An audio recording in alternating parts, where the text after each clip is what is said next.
the shadows where justice burns. Tiff and the Punisher. Rise.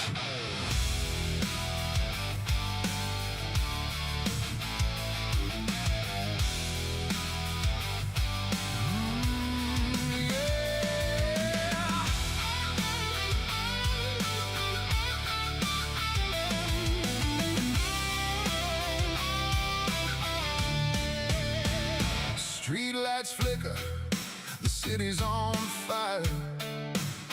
Tiff walks the line with a cold desire. Punisher's shadow, the hammer falls hard. No mercy for evil, they're playing their card. Through the alleys of pain and the rivers of blood, they hunt down the guilty, they're the judge and the flood. But every war needs a mind that can see, a voice in the chaos that cuts to the core. Tiff and the Punisher carving the night, punishing sinners beneath the pale light.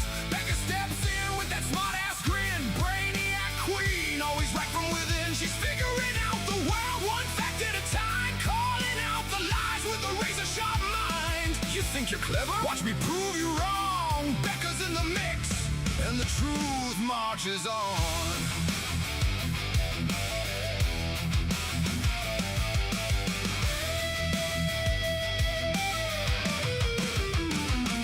Becca's the spark in the tactical storm, smart-ass remarks that keep the whole team reformed. Equations and evidence, she's cracking the code, while the Punisher's bullets write the final ode. Tiff holds a line with the fearless command. Together they're unstoppable, a punishing band. Becca won't rest till the puzzle is solved. She's right every time and the problem's resolved.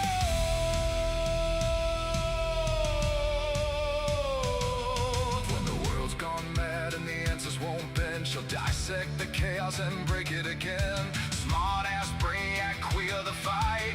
Tiff and the Punisher on the night. Tiff and the Punisher carving the night, punishing sinners beneath the pale light. Becca steps in with that smart-ass grin, brainiac queen, always right from within. She's figuring out the world one fact at a time, calling out the lies with a razor-sharp mind. You think you're clever? Watch me prove you wrong. Becca's in the mix, and the truth marches on. Tiff and the Punisher. Becca's got the answers. Justice never sleeps.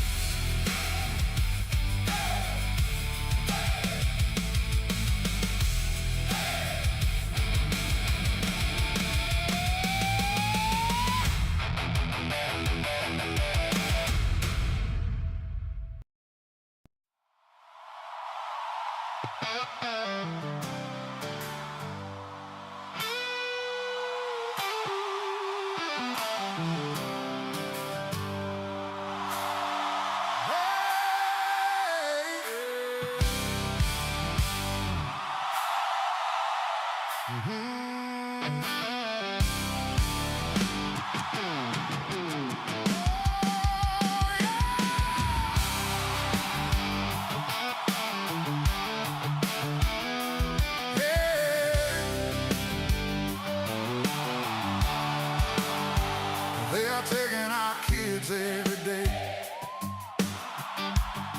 A child a minute, no one has a thing to say. For those who have been isolated, don't be worried, you have a voice today. So listen up, everyone, here is the story. Child Protective Services is real.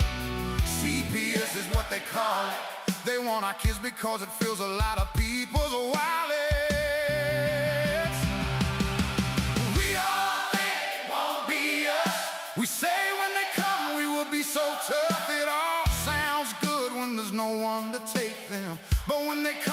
voice gets to breaking.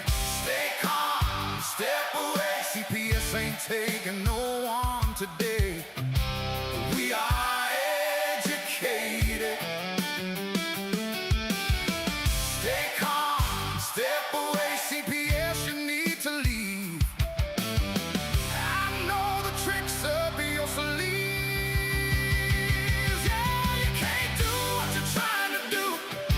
We have done our homework. Don't do a damn thing without a warrant. You no longer will steal our kids this way.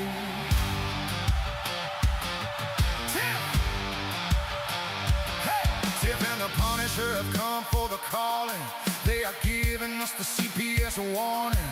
Their voice is loud and clear. We stop losing our kids this year. Tiff wants to fight the entire planet. She is tired of our kids being taken. Goddamn, and she's been fighting CPS for 30 years, bringing children home from this disgusting mess. The Punisher screaming out loud about the CPS and tear it down. I want all our kids to come back. Look at all those kids' pictures held up by Tiff Tac. Together we are stronger than we need. We will tear down CPS with hot speed. We will do so much being together. Birds of a feather flock together. So watch out, CPS, here we come, picking you off one by one. We promise to bring back the family and prosecute the caseworkers unhandily. So give us back the kids you have taken.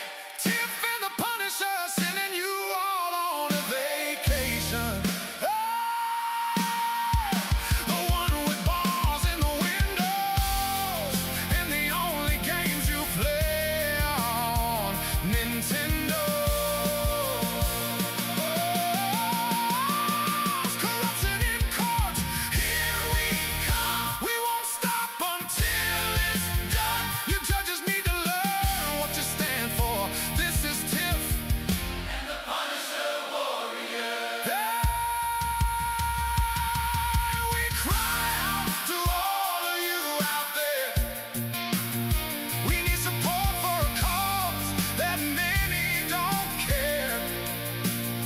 All children are being stolen way too often. So CPS, we plan on doing the stopping. Now stop!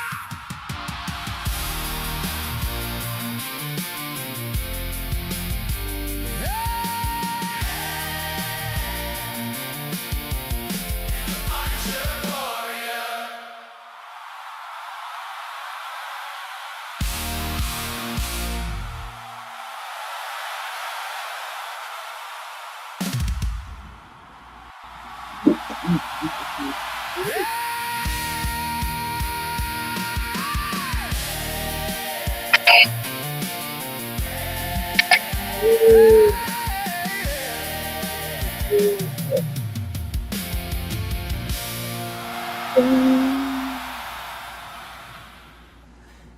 What's up, Tiff? Well, it's been an exhausting day. Sure has. And it's still raining. It's going to rain all the way to Thursday. It's nice and sunny here today. We had a nice I tell hot you what, day.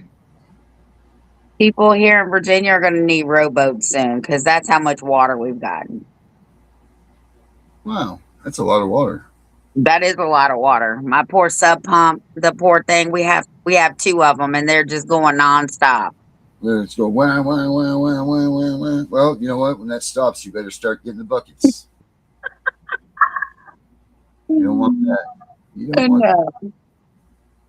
So, do we have any updates? Actually, we do. So I served school board today. I served the principal today. He was actually shocked what has all transpired. So I told him everything that I needed. I got what I needed, except for the stuff they had to go look up. And he actually called me back today and said that he had the paper, the sign in, sign out, and it definitely said doctor's appointment on it. He has the email that the teacher sent me about him punching a student for touching his arm, where I replied, "Thank you for the update. He went to the doctor today and the doctor said he was fine." So once again, all this stuff transpired on the 18th. And in the meantime, I'm sitting there and the CPS worker is going to text me and say she hasn't heard from my lawyer, that she leaves at 4:30 today. And I responded with his information and these words, contact my lawyer. So I guess now we're going to see what happens because I have nothing to lie about. Right. Well, I've put up the bullshit detector there, if you haven't noticed. Because for her to say that she hasn't heard from your lawyer is an outright lie. Yeah. He contacted her on Friday. Right. Multiple times, I believe. So, So I'm just so excited to find out who and where and how this even came about, because I know that we're going to find out that it was retaliation. yep. And I thought that I was going to have to buy the RV with my lawsuit, but I think that we might have to split it with yours. Because someone's in trouble. That all And I being did said, tell him, mm-hmm, I told him there will be repercussions and accountability. mm-hmm, And he looked me dead in my face and said, I absolutely know how much you care about him. mm-hmm. There's no question about that. I mean, the fact alone that your grandma that took over the kids from a failing situation from someone else in your family and made them your own and welcomed your house, and now you have them full time and they're adopted and all of that stuff. So there's no question. I mean, no one, if you didn't care about them, you wouldn't do it, and you do it under kinship, which means that you get Thank this you. for them. So clearly, it's more about caring than it is anything else. So for anybody to say anything less is just asinine. Um, so I mean, that's proofs in the pudding. That's whatever that means. That's what it is. But hey, we got Becca here. She's going to explain a little bit of stuff about your case today because it's Tuesday, the Smart Lady night. Let's bring Becca out here. Becca. Don't she leave already again? This is a full show we have to be on. No, I'm here. Oh, okay, good. Look at the size. Look at the detector going. Becca's talking. Hey, listen here, Linda. I got you. You and your American flag shirt over there. Yeah, I am. What is under your name? Does that say OG? Yeah. Yeah, I always leave it when Darren makes it. I love that. That is awesome. But go ahead. Tell us what you learned. So, what I learned yesterday about the criminal and civil maliciation Tiff brought up. There is a difference, but there's a strategic way to use it in family court. And it's a little bit, I'm sorry, I'm waiting on this. Okay, so related concepts, but they do rise from different kinds of underlying proceedings and require different elements. So it says that come on, my computer has it's running low on space. Criminal malicious prosecution. This happens when someone intentionally causes a criminal case to be brought against another person without probable cause and with malice. So there's some examples. Someone knowingly files a false police report. A prosecutor or officer pushes charges despite lack of evidence, or the accused is later acquitted, or the case is dismissed. Now, the elements of it says most jurisdictions require proof of criminal proceeding was initiated, the defendant initiated or continued it, There was no probable cause motivated by malice. The criminal case terminated in the plaintiff's favor, and damages occurred. So typical defendants would be like police officers, detectives, CPS acting as quasi-criminal investigation, prosecutors though prosecutors often have absolute immunity. Um, they can face jail time, attorney's fees, emotional distress, and loss of employment, reputation damage, and constitutional violations. Major constitutional overlap. Criminal malicious prosecution frequently overlaps with the Fourth Amendment unlawful seizure claims and 14th due process claims and 1983 civil rights actions. Then that gives case law for that, Thompson versus Clark. And then it says civil malicious prosecution involves the wrongful use of civil court system instead of criminal charges. Some examples: filing a knowingly false custody action, filing fraudulent protection orders. So this is for like family. This is for family court. Filing sham lawsuits or to harass someone, and using dependency proceedings for retaliation or leverage. Generally, a prior civil action was filed. The action lacked probable cause. The action was initiated with malice or improper purpose. The prior action terminated favorably to the accused party, and damages resulted. So the big difference is that like a malicious criminal, the criminal side is using it in a criminal case, but the civil malicious is underlying in the civil case, obviously. Sure. The criminal side does police and prosecutors, and then the other side's the private party. Can involve jail arrest on the criminal side. On the civil side, usually financial or reputation harm.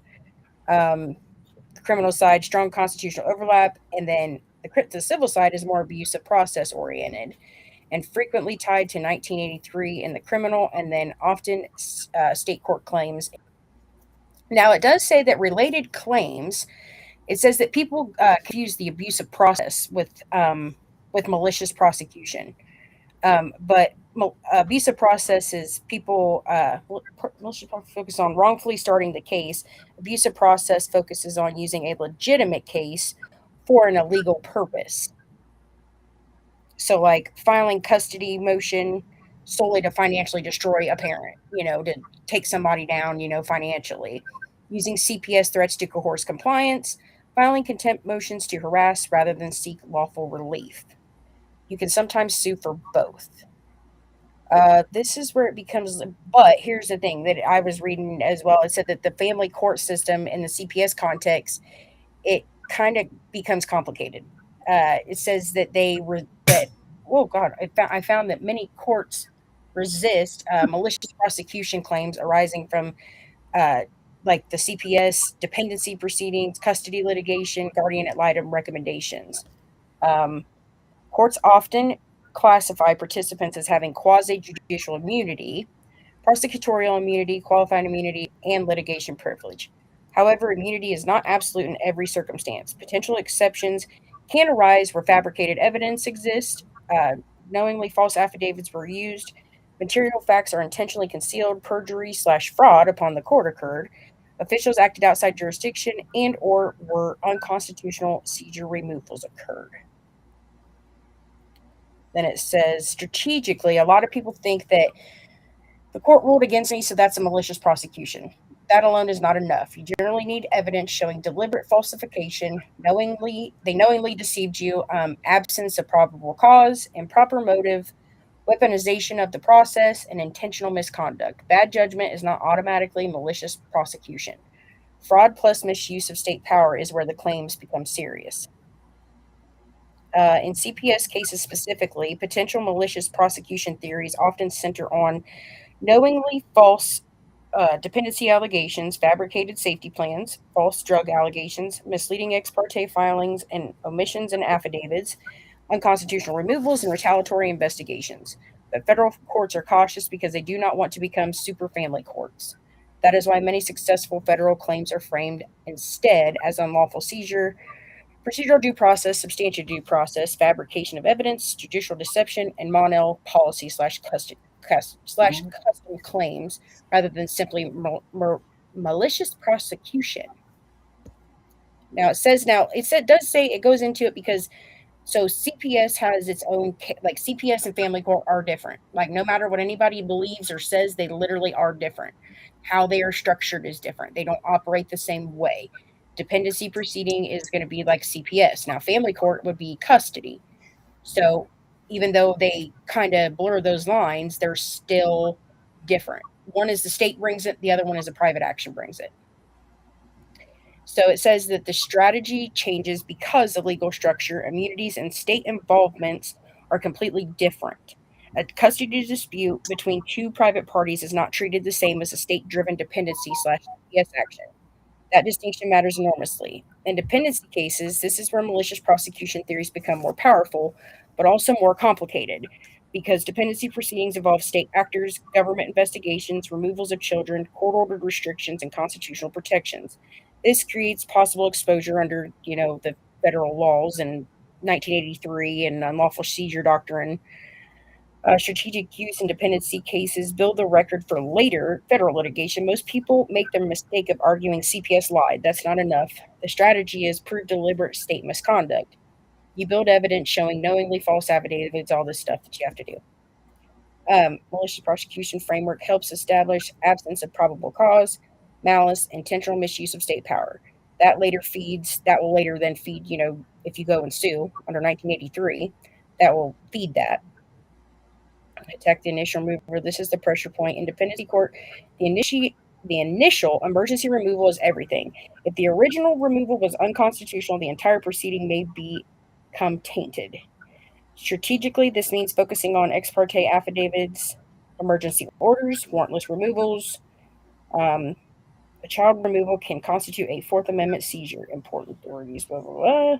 Use it to defeat immunity. This is critical. Government actors often claim qualified immunity, prosecutorial immunity, and quasi-judicial immunity, but immunity weakens when you can show fabrication, perjury, and knowingly false statements and acting outside statutory authority and investigative misconduct rather than procedural functions. You wouldn't be merely arguing they were wrong. You'd be arguing they knowingly used falsehoods to invoke state power against a family. That's a very different legal posture. Then it goes on about strategic use in family court. Which I don't have to go into all that, but because that's a whole other level of. Can that be put up on our website for people to read? I think that's good information, and I'm really glad that my dad said that. Plus, can you send that to me? Yeah. Because I'm pretty sure I'm going to need all that. Yep, I sure can. I mean, I found how to use it, how to beat it, or how to everything that you got to do to just make it so it's right. People don't. You can realize you can say, "Oh, they're corrupt," but what good does that do? I mean, saying it. Yeah, you got to have the proof that that it needs change, that there's something wrong. Yeah, they're corrupt. We all know that, but that's not a legal stance as to they're corrupt. So Lewis and Susie ask, how does this work in a probate court? Well, evil family. I mean, hold on, I'll look. Let's see what I can find for probate court. Come on. You guys can continue, and I'll look that up and then get back to you when it's done. Okay, just let me know. So Tiff, damn, that sounds like it's you. Well, not just me. It sounds like an awful lot of our parents. Yeah. Right? Warrantless removals. I'm pretty sure that's what she said. Mm-hmm. Because it's a seizure under the Fourth Amendment. Mm-hmm. And CPS telling you, well, you better sign this safety plan or we're going to take your kids into custody. That's not how it works. No, and you have the right to doctor your own kid, which you did. Right. So there should have been no mandated reporting at all. It's your responsibility, your right as the guardian or parent or whatever it is that you are, but you are the responsible adult in this situation. You did what you were supposed to do. You got the medical attention. It wasn't imminent danger before. He wasn't going to die. There was no sirens and explosives and all of this stuff going on. So that was an extreme misuse of power, is of what I would say, and a retaliation point for Overreach. whoever did that. They were hoping that you were going to be off your guard, that maybe they could snag them up for the 3-day long weekend, put you into a shelter care hearing or something like that, and they're obviously idiots, not realizing who you are. And I think that's what that was all based on. It was just the fact that they thought they could get you, you know? Yeah. And even people, I even told people today, I said, I have my whole list of the 99% of the people I know here are mandated reporters. I said, you all get ready, because if they proceed, we're taking this to court and you will be testifying. Mm-hmm. Oh, Tiffany, it's not going to get that far. See, yeah, you don't know that. Yep, you do. And I'm glad you brought up the testifying things. I think I just talked about this with Becca, right? Wasn't that you, Becca? I was talking to. Yeah. If people are worried about cross-examining, like when you get to the courts and if you get to that point, or when you get to that point, make sure that your attorney puts your caseworkers on your witness list, because then you don't have to just worry about cross-examining. You can actually ask the tough questions that you want to ask. Because you don't get that opportunity in a cross-examine. All you get to ask is responses to the questions that they've already asked. So you don't get to bring up new information and say this, that, or this when you cross-examine. However, if you put them on your witness list to be called, then you can ask these people the questions that you want to ask. That's if they do it but see, that's more, and that's where it gets confusing, because that's a little bit more criminal per se, because like I said, when we talked about this the other night, I was telling you, like, in my whole situation, like, the only time that I was able to cross-examine a caseworker was at the initial removal hearing, and I didn't have a lawyer at that point. Well, we were able to have the TPR hearing and a couple of the hearings up here. We were definitely. Yes, so it's different, state to state, obviously, because I'm sitting here like, I have no attorney. And I'm like, what am I supposed to do? I mean, of course, the caseworker's sitting on the stand. Well, I'm not just going to let her sit there and get away with it. I want to know the answers to these questions, which then it was a little bit different, because then it wasn't just based on what CPS's attorney had already asked. I got to ask whatever the hell I wanted. Yeah. And she had to answer. So, I mean, so I can see how it can work, but I mean, in like family court, it's a little bit different. It's not as restrained as criminal court, I guess it should say. Because there was no witness list, or you know what I mean? Like, because at that point, there definitely should be. Yeah. So my dad was like,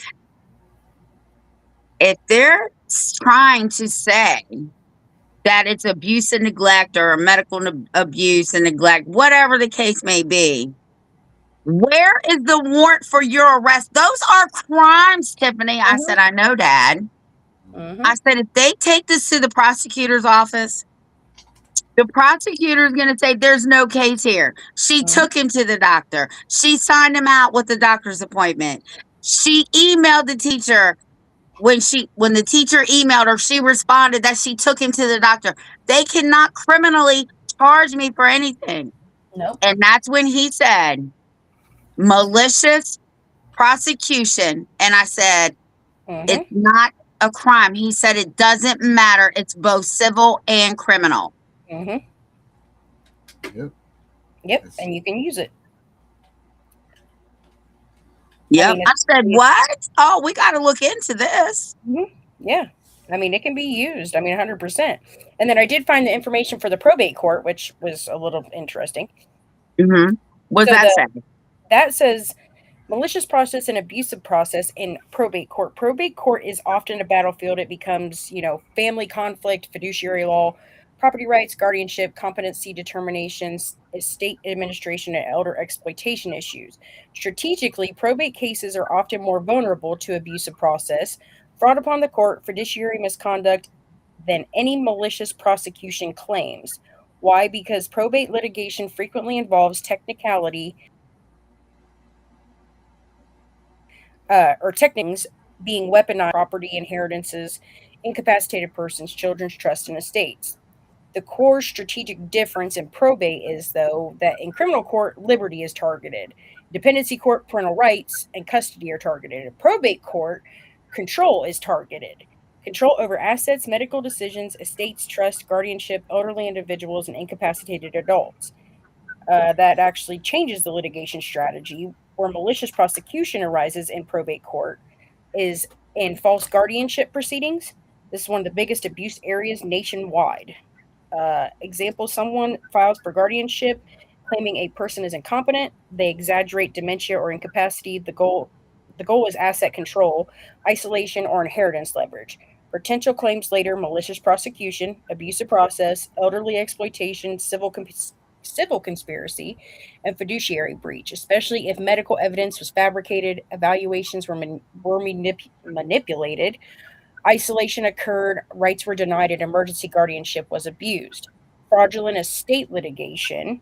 Uh, some examples: knowingly false will contests, fake creditor claims, forged amendments, concealment of heirs, and fraudulent fiduciary accountings. Again, abusive process is often stronger than malicious prosecution. Why? Because the probate litigants often technically have standing to file something, even if the motive is corrupt. That issue becomes misuse of the court process. Weaponized emergency filings. This happens constantly in probate court.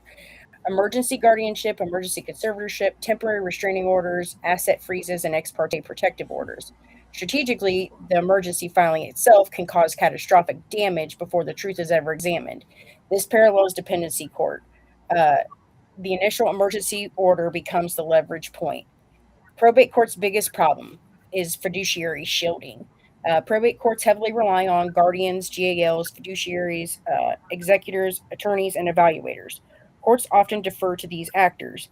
They create systemic risk because once the court labels someone incapacitated, incompetent, in need of guardianship, the accused person may effectively lose financial autonomy, legal autonomy, medical autonomy, and communication rights, sometimes without meaningful due process.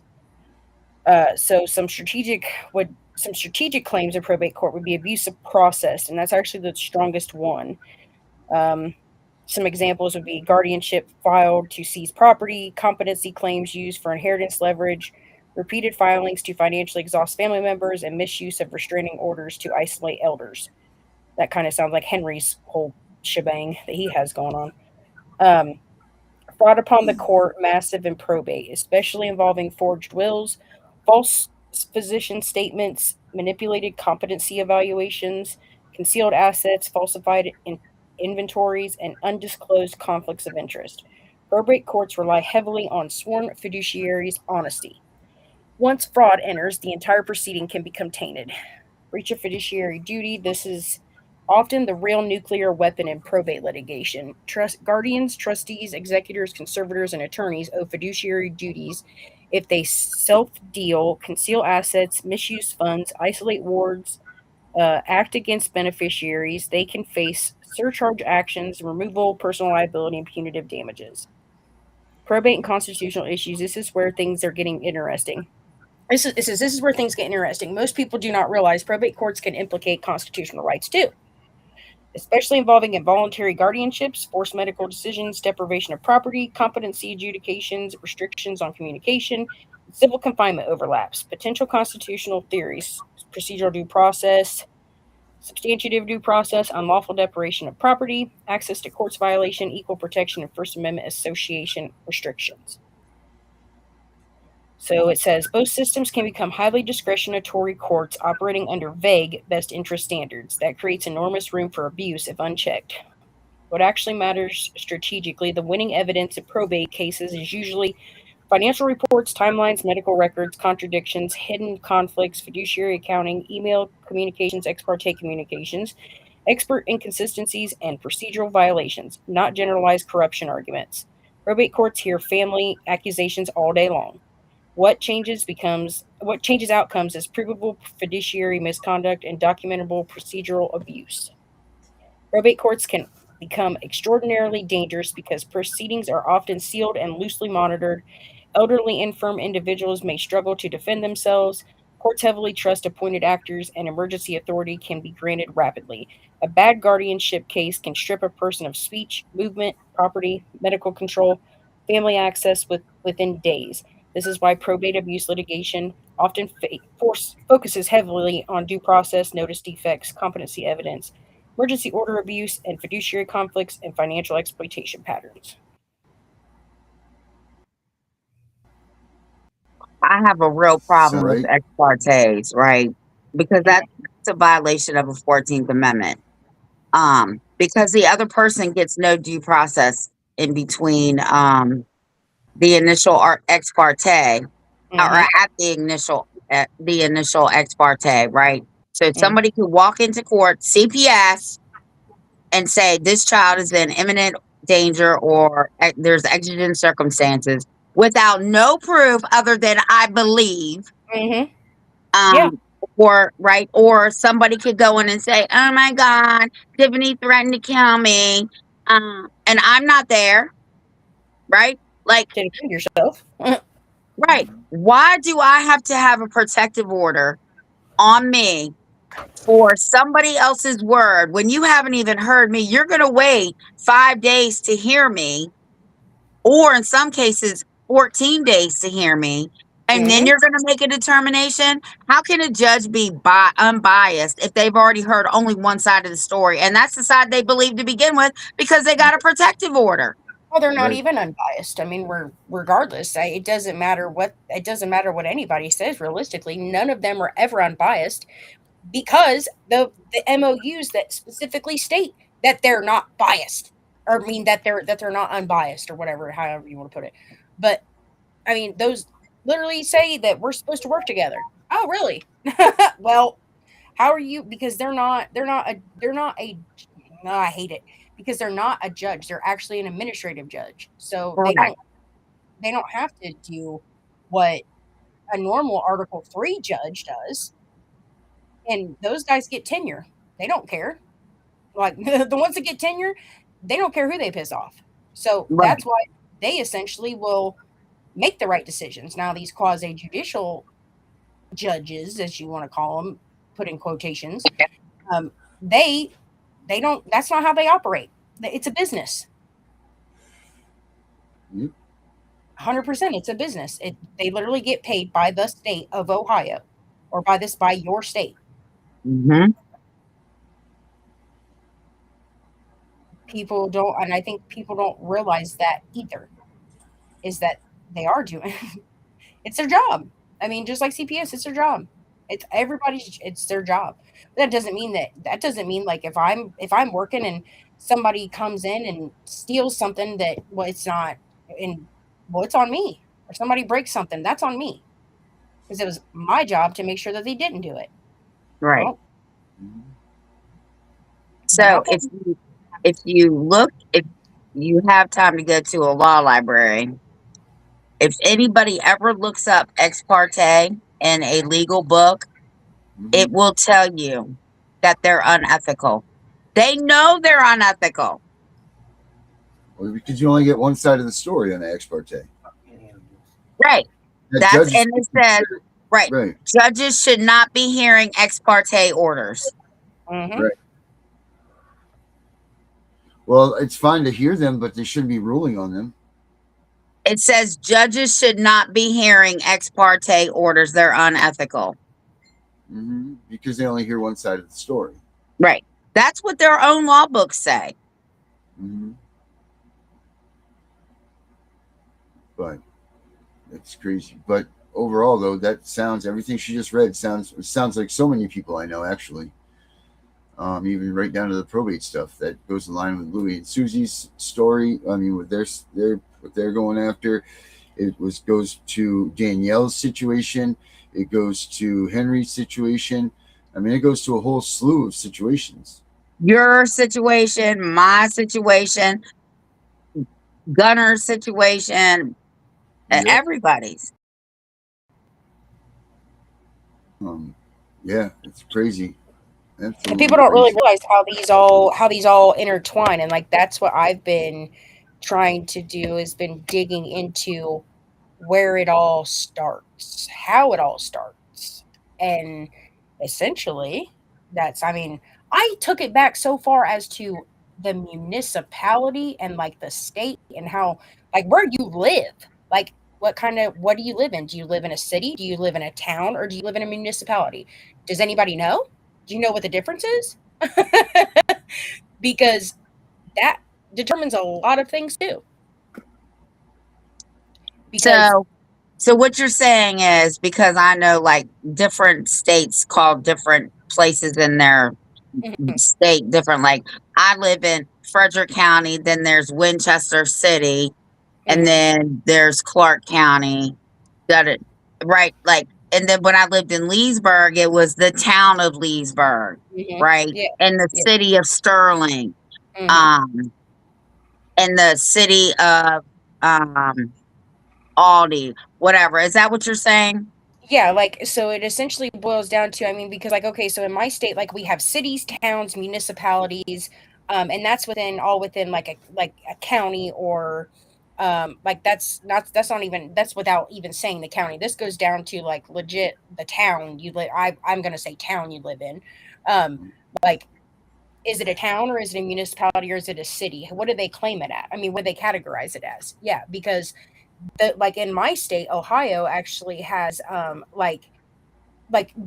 these people. But okay, my daughter was riding her scooter the other day. This is a perfect example. Riding a scooter the other day. Okay, we live in a municipality, and a municipality is given way more power than a normal town or a city. Okay, didn't know that, wasn't aware of that until I started looking up the laws and stuff, and was like, holy crap, because the municipality is given authority to have ordinances within the place where you live. Well, under a city ordinance, um, realistically, if she's riding her scooter on the road and it's considered what was it, what's it called, a toy, it was like it's it's literally a scooter. But they said that if she was riding that in the road, and because some lady was cussing her out because she was riding it in the road, I was always taught that you don't ride stuff like that on the sidewalk. The cop, when he came here, he told me that it's illegal for her to be riding it in the road, and she's supposed to be riding it on the sidewalk. How did Like on the sidewalk. What? No, right? And it's literally like but they had the authority to say that that is criminal for her to be riding it in the road, because because the state of Ohio has given that authority to the municipality. And until somebody argues it at the county commissioners meeting and changes it, it stays that way. So what would have happened if you didn't have a sidewalk? uh I don't know. Tiff, I don't know. I didn't ask that question. God damn it. No, but I'm saying, right, like in general, because like where I live, Yeah. all kids ride their bikes in the road or their scooters in the road because we don't Right. have sidewalks in our neighborhood. Right. I mean, and my daughter, and like, he told me that if she was riding to school, because I got it for her because she's 11. Okay, we live like 5-6 blocks from the school, but that's still a little bit far for her to be walking. So I was like, okay, I'm gonna get her a scooter for her birthday. So got her a scooter for her birthday, so that way she's always late. So uh she I'm like, okay, it's a faster way for her to get going and get to school instead of walking. Well, when I did, and when he was here, he said to me, he said that it's considered a misdemeanor, um, but they don't normally enforce it until they start getting complaints about it. And I'm like, okay. He's like, but there is no riding of any electronics or bikes downtown. Like, you're not allowed to ride your stuff downtown. You're not allowed, like, even a bike on a sidewalk downtown. Um, and I was just like, I was blown away. And if she got into an accident, I could be held liable. And then here's even the bigger kicker: I could be held liable for the damages if she caused damage on a scooter, mind you. Um, and then I could get charged with criminal. I could be charged then. CPS could come in and say, "Hey, you abused your child because you decided to let her ride a scooter to school. And then because I told her, I was like, Graceland, I was like, just stay on the sidewalk. And she's like, Mom, the sidewalks are bumpy. I'm like, Graceland, just stand. And I'm like, whatever. I'm like, just do what you want. And he's like, well, then you could get in trouble for, what was it? Contributing to the delinquency of a minor. I shit you not. Yeah. Contributing to the delinquency of a minor. And I'm like, you have got to be, I'm like, did you just, I'm like, yeah, he blew my mind that day. I was like, I couldn't even believe it. I was like, as far as I knew, you weren't. No, but it goes back into the municipal. If you're in a town, or if you're in a city, if you're a municipality, which one has the authority? And it's like, well, wait a minute here. I'm like, this is not. How is this? What are you guys talking about? I'm like, I just couldn't even believe it. I was so flabbergasted. By the time he left here, I was like on the computer looking up all these ordinances, all these laws. I'm like, bullshit. Darren. Darren, you're muted, just so you know. I just said, wow, wow, wow. It's crazy.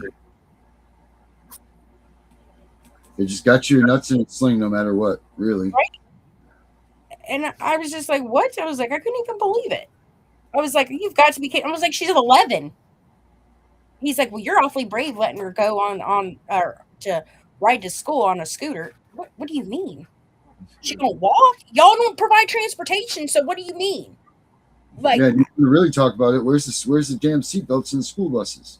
Right? I mean, and she isn't even privy to ride a school bus because we live, quote unquote, within 1 mile of the school. So she doesn't even have a bus. They don't even offer busing.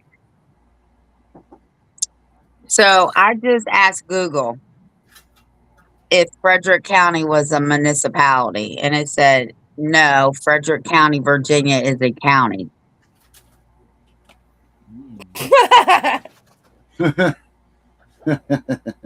Well, I know it's a county, but that's not what I asked. You probably have to ask about the individual town. But it's not a town. The individual because there's two different. Oh yeah, that's right. Right, like you go across one bridge, you're in the city. You go across another bridge, you're back in the county. So it's really weird. But what's the name of the city that's in the county that there is no city in the county? What the hell? That's what I'm saying. Wow. It's divided in two sections. You either live in Frederick County or you live in Winchester City. That's it. Oh, okay. Right, like there's no town of Winchester, like Leesburg. It's not just Loudoun County. It's the town of Leesburg, the town of Middleburg. Yeah, because they're usually supposed to be it's supposed to be divided into like subdivisions for like political bullshit. But but I thought so. There's no towns there's no cities in Frederick County. No. Okay. So, like I said, you live either or. You live in the county or you live in the city, period. The city of Winchester, or you live in Frederick County. And that's where it gets confusing, too, because, like, I grew up what I consider in the country, okay, but we lived outside of the county limits, or the city limits, I mean, but I still lived but the town that I lived in was still called Piqua. You see what I'm saying? Like, but I was out of city limits, but the city limits but I was still considered to be in Piqua. Well, when our mail comes in, it doesn't say Frederick County, Virginia. It says Winchester, Virginia. So I don't know, because I'm telling you, if you, like when I said, hey, I might run for mayor. And they were like, well, do you live in Winchester City or do you live in Frederick County? And I said, I live in Frederick County, but it's considered Winchester. No, it's Frederick County. You have to live in the city of Winchester to run for anything for Winchester. Oh, well, we're going to find that out right now. So I'm like, well, I'm confused then. Yeah, because that's, I mean... Why am I writing Winchester, Virginia on everything that I send out as my legal address, right? Yeah, that would, because that makes no sense. Thank you. And then they said, oh, it goes by your zip code too, because we got 4 different zip codes. 3 of them are the county zip codes. Oh my god. Wow. I mean, because like I have a different zip. Oh yeah, because I have a different zip code than Piqua. I mean, we live in a different city, so I mean, mine's different than Piqua, but but the county doesn't have its own zip code. The county has 3 different zip codes. Yeah, see, so 22602, 22603, and 22604. Winchester has 1. 22601. Mm-hmm. yeah, so that would be whoever said that. I think they're feeding me a bunch of bullshit. Well, I do too, because I'm not liked in this town. I live in Frederick County, Virginia. Yes. And my mail,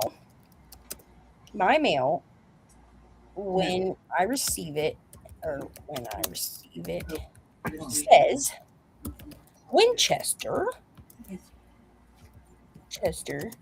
as Winchester, Virginia. We're going to say it says Winchester, Virginia as my address. How would I not be able to run for anything in Winchester? Just put office, any office. We're getting ready to get Tiff on a campaign of some sort.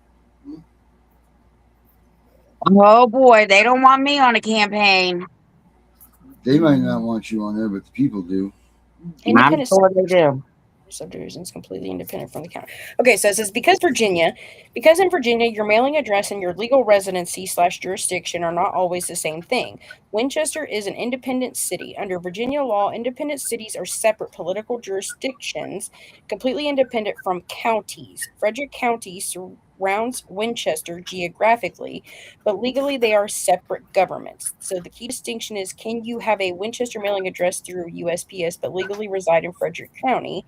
And if you legally reside in Frederick County, you generally cannot run for Winchester City office unless you meet the city's residency requirements. The USPS does not determine political residency, the government does.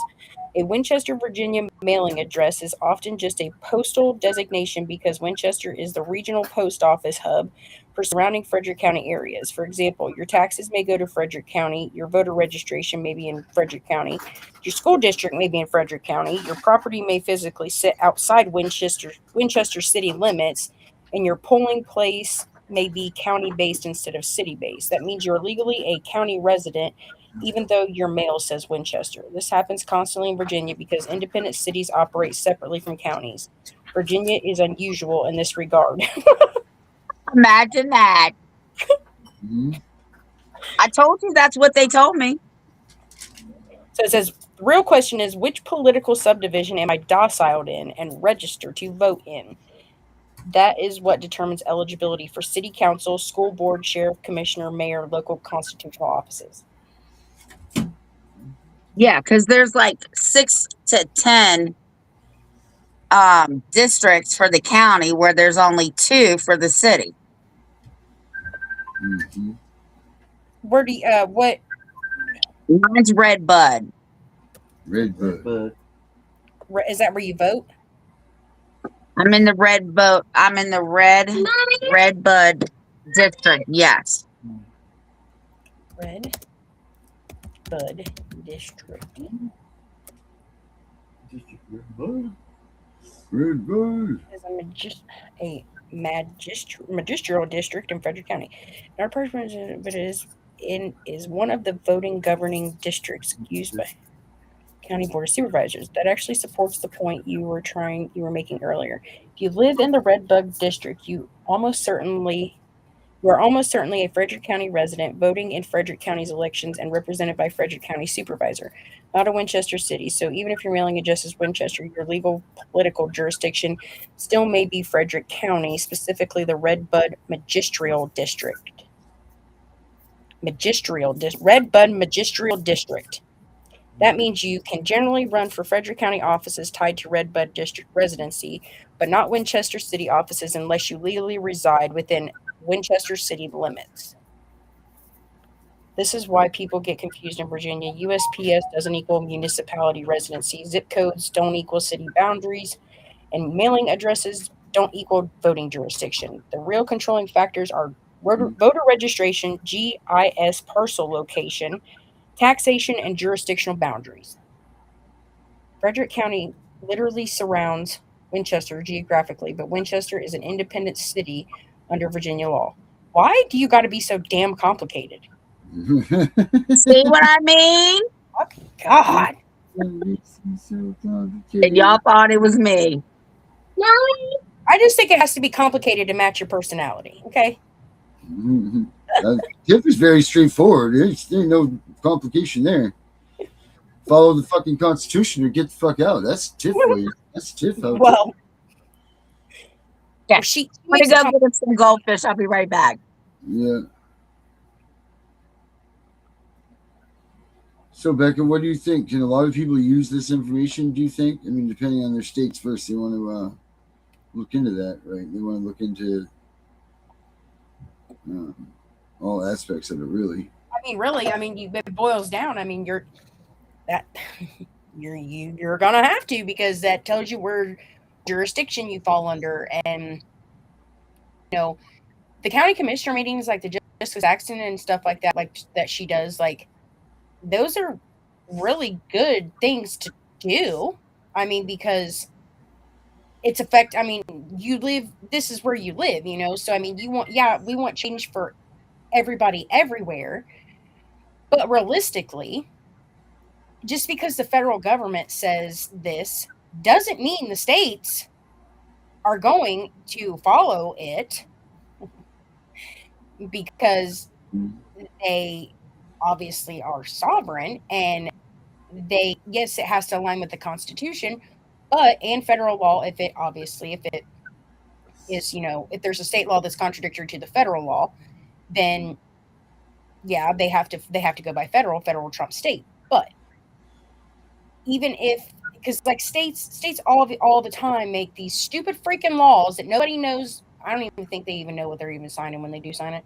I just think it just all sits around and they just sit and gallivant with each other and just pass these retarded laws that nobody gives a shit about.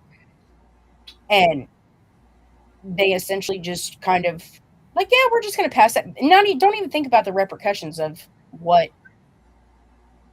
this law could do, like the legitimacy of how it can look in practice. I don't think they look at the practical reality of it. I think they just look at this looks good on paper. I don't give a shit what it looks like on paper. I want to know how it's going to look in practice. I'm looking in practice. I mean, you need to go and you need to figure out like where you live, what you're doing. Like, like we just figured out for Tiff, because like, I'm still confused, but whatever. I'm still confused, but I mean, I'm just like, kind of made my brain hurt a little bit. Like, what is this? Get the brain pain. Like, why? What do you mean? Like, and it even says it's unusual in Virginia. Like, it's unusual. Unusual in Virginia. Yeah. So, needless to say, I would, me, myself, and I mean, because I took it clear back to there. I was like, because I got to look at this, because I'm like, city ordinances. I'm like, okay. I'm like, because I have a pool, so I want to put up a fence. I will have a pool that's 48 inches tall. And they told me that I have to put up a fence. My landlord said I can't put up a fence, but I have to put up a fence in order to have my pool. Yep. Yeah, you have to. Don't they have those railings that go around the top of it? Yeah. Yeah, so that should suffice for that, right? You would think. And I'm sitting here, and it's like, oh no, you're gonna have to have a privacy fence. And my landlord's like, no, you can't put a fence up. What? So I spent $400 on a pool that I can't use. Thanks, guys. That's real freaking nice of you. Well, you can always go get one of them little pools that I got. And then you can get stuck in it. Yeah, don't try to dive into it. My legs got stuck last year. I went in and my legs were like stuck on the top. Oh shit. But yeah, and I will tell you, most jurisdictions, if you have a pool and it's bigger than a kiddie pool, they do want you to have a fence, and it's not just um for your protection, but it's for because, right. We had a 2-year-old drown in a pool Hmm. um of a neighbor's pool, and they didn't have a fence up. Well, here's my thing is that okay, it's literally 4 foot tall, like it's up to my chest, like it's like high. So I mean, if this and you have to have a ladder to get in and out of it. So it's not like it's you know what I mean? Like and if the ladder's removed, then you know what I mean? Like if some kid is gonna literally climb into this thing, like it's gonna take a lot to climb into this damn thing. Like it's tall. Kids will run around town, jump in pool, go pool hopping. Yep. Go pool hopping, you catch somebody getting shot with a BB gun. Just Right. saying. So Becca, you know how you fix that situation? What? You buy a damn house, and then you can tell them to kiss your ass I because know. it's a private property. I know. I'm waiting for it. Town I'm- code enforcement will make you come around. They will make you force you to put a fence around that pool. And Yeah, even then, you can build a makeshift fence, right? Because you can go get some of them little green posts and some chicken wire. Oh no, no. According to the city ordinances, it can't be that. You know, Why? So it's covered. Yeah, I don't know. They literally because I have like I it's cheaper to buy like you said chicken wire and the green post and like it would just be easier to do it that way. Oh no. Oh no. It has to be privacy fence and I'm like why? Never heard. You want a fence to keep them out? I get a fence to keep them out, and then you're gonna bitch about what kind of fence I put up? Like that Yeah, made no Texas isn't that strict because my dad's got a pool and he doesn't have a privacy fence. He just got one of them little black ones that if you fuck around and trip on that motherfucker, you're going to the emergency room with spears in your ass. like it makes no sense. I don't understand that, and it's like there has to be like specifications have to be met for a fence, and I'm like you can't have them so many. It has to be so many things apart, like so many inches apart. Like it can't be over so many inches apart. Like at the Yeah. bottom, and at the bottom, it can't be like over 36-inch gap at the bottom. Like what? So the kids can't get Well, I know so the kids can't get in there, but like that's just stupid. Like not even you can't even put up a chicken wire. Like climb on the top of that. I dare you. Like Tiff said, you're gonna be at the emergency room. If you're dumb enough to fuck around and find out, then I guess you know what you deserve to be there in the first place. Kids are dumb. Yep. Good old kids. Y'all know kids are dumb. Kids don't have any common sense. And Darren and I have come to the conclusion that there is no common sense anymore. So, yep, I can see that all happening. Yeah. So see if you can get that information about the malicious prosecution so that everybody knows the difference. Even for the criminal, because we do have some parents that are being criminally charged, and then once their cases are over, all the charges are being dropped. That's bullshit. And then I want it too because I'm going to forward it to a couple of the people I'm working with here in Virginia because they too fall under civil and criminal malicious prosecution. So, do you want the ones for probate too? We don't have probate here in Virginia, but you Okay. can send it to me just so that I have it in case I do deal with somebody with probate because we're not a probate state. Gotcha. Because you're a Commonwealth state. Correct. As you can see, it's a very difficult state. Hell, they can't even tell you the exact bullshit about the lines, okay, in the districts. Oh God, they still can't make up their mind where they want them to be. No. Right. So I'm going to put my little 3-year-old who's going to turn into a damn goldfish cracker one day because that's practically the only snack he eats. Thank God it's not junk, but still. He's just off the chain. Fish, Mom. I want fish, Mom. Every day, it's like a whole bag of goldfish. Those things get expensive. Well, it's not that they're expensive, but damn, can't we eat something else like some cheese and crackers or something or some popcorn or something besides goldfish? No. Yeah, but the good thing is he does not eat candy. He's not a cake eater.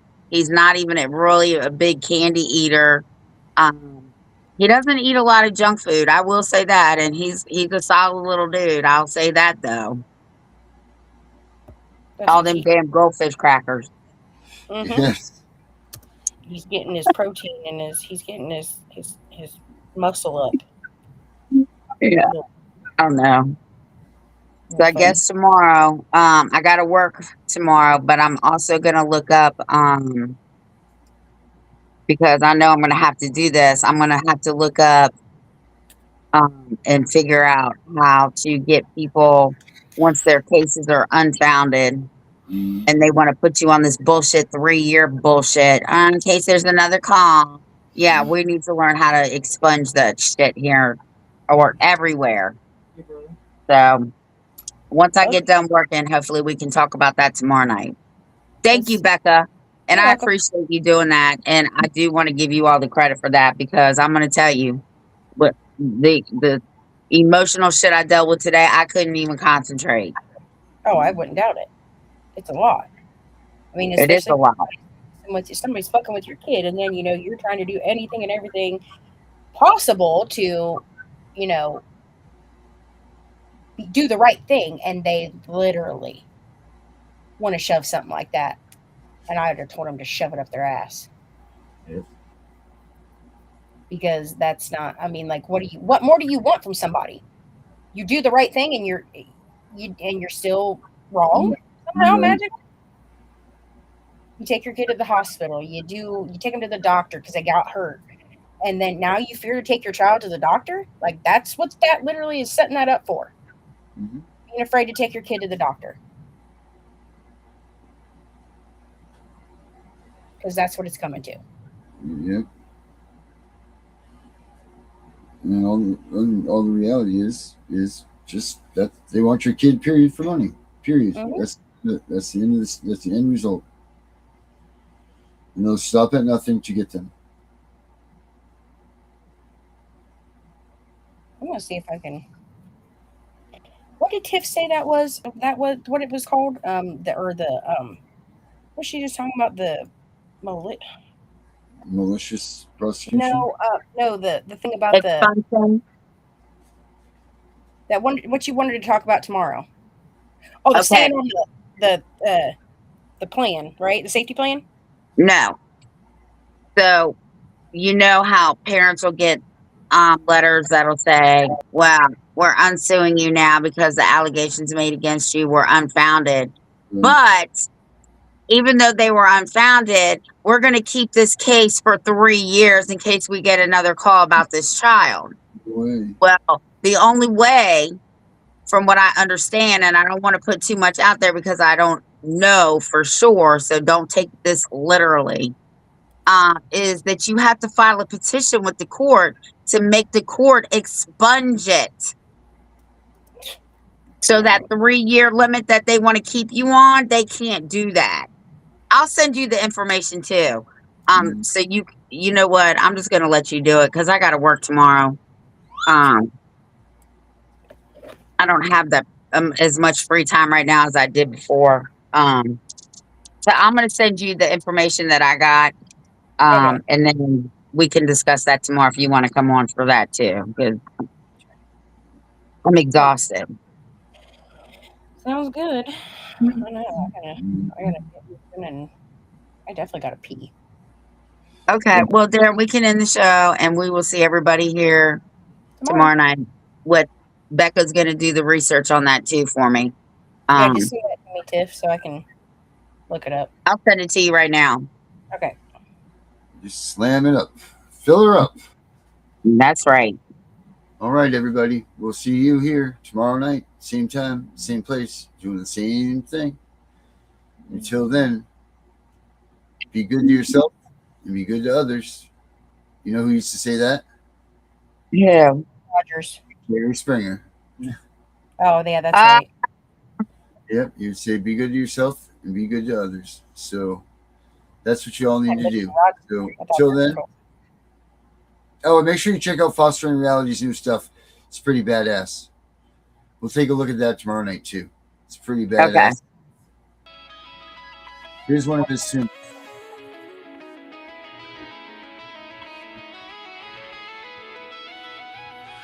Thoughts are gone, thoughts don't care. Ghosts in my head, thoughts that tear. F94123 branded on my file before I was 5 years clear. They all said the same shit. Better not tell, kid, it'll get way worse in here. Even the real kids whispering threats while their parents steer. Born in a folder, no crib, just a case number and a hearing date. Pills crushed in my juice, respiratory waves turning toddlers into a court case. F9 and 43 anxiety, F90 poesia, separation ink they used to label me. Now those same codes turned into calibers, letters load the AR-15. 5156 for the panic attacks, not for the snakes, 223 for the mess they made. Leave me alone. This is perfect Christian home, still feel your husband's hands on my neck. Leave me alone, night shift worker, keys rattling while you're proud of her. Leave me alone, caseworker with the crocodile tears. You got paid while I starved through it all. Starved through it all. We the invisibles, aged out the system. No feelings left, just facts and mathematics. Hypervigilant, heart rate, flat rifle, fluent, pistol, fully automatic. Grown now, pulling up, packing. Only lesson we kept is right from wrong. Now wrong, getting corrected. 30-round hymns in a real dark song.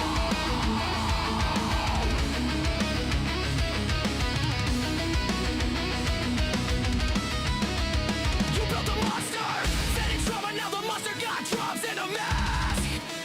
Every face got a name got an address, every address getting dead. Everyone fresh meat, still crying for mama, think reunification real.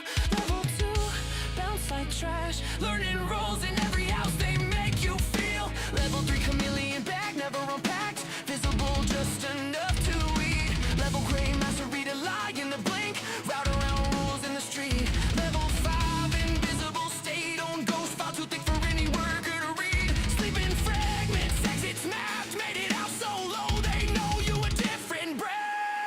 We the invisibles, age of the system, no feelings left, just facts and mathematics. Hypervigilant, heart rate flat, rifle fluent, pistol fully automatic. Grown now, pulling up, packing. Only lesson we kept is right from wrong. Now wrong, getting corrected. 30-round hymns in a real dark song. F94 through a 5 pop 6. F93 to a full auto switch. F94 to reactive. That's why the AR twitch. 9 millis for the snakes that smile in your face. 223s for the nights they said this hurts me more. While they finish the chase. Every code they wrote, every caliber, every lie became around. Every better not tell turned into a reason.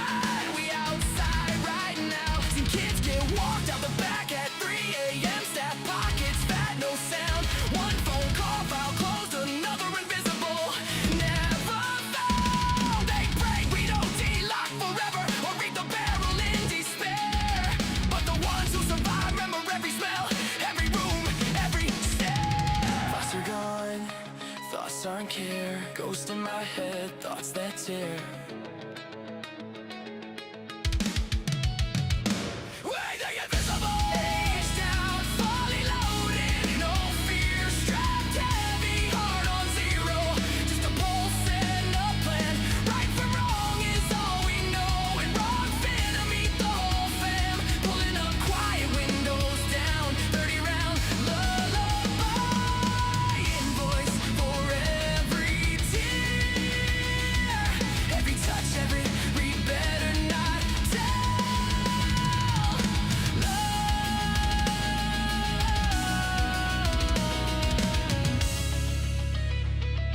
This is the correction. Pred's gone dead. 2, 2, 3, good night.